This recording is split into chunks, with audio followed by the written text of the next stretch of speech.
your dishwasher instructions here for you for easy access and for review. You'll load your dishwasher.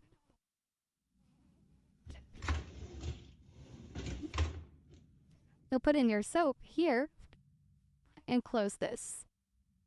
To turn on the dishwasher, you want to make sure it is on. You'll put your settings, so if you want auto, normal, speed,